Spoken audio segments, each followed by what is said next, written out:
Welcome back to VolatilityTV here, guys, and this is it right here. This is absolutely insane. Today's video is going to be about how not to trade. You do not want to end up doing this. Look at this, is absolutely trash. It's just atrocious. Look at this.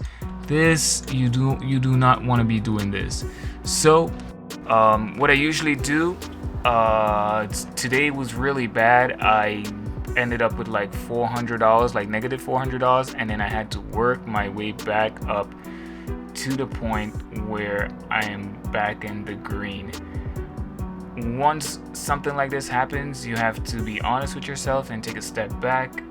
And yeah, I will be pretty much taking a break. I'll be I just gotta go back and analyze where I went wrong, which I knew where I messed up, because again, we go here, we usually wait for the reversal in the morning.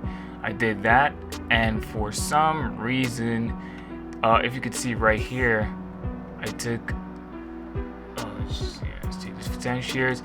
I did that, and then it just kept dropping and dropping. This is bad. You don't want to do this, guys. Like I'm telling you, it's horrible. So yeah, how did you guys end up doing today? Because yeah, today was pretty much a red day overall. It showed signs of reversing a little bit, but we still ended up in the red today. So yeah, let me know in the comment section down below if you guys how'd you guys do today, or how are you overall. So overall for me, for the week, I'm in the green, and that's all that matters. So one day, one sort of red day, you can say, because even though I'm technically not red, but I consider it red for me.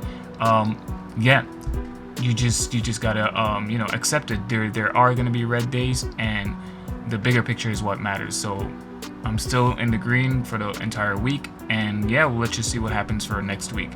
If you like this video, make sure you comment in the comment section down below and all that good stuff, man. You just the notification bell, all that good stuff, man. This is YouTube, man. You know what to do. Peace.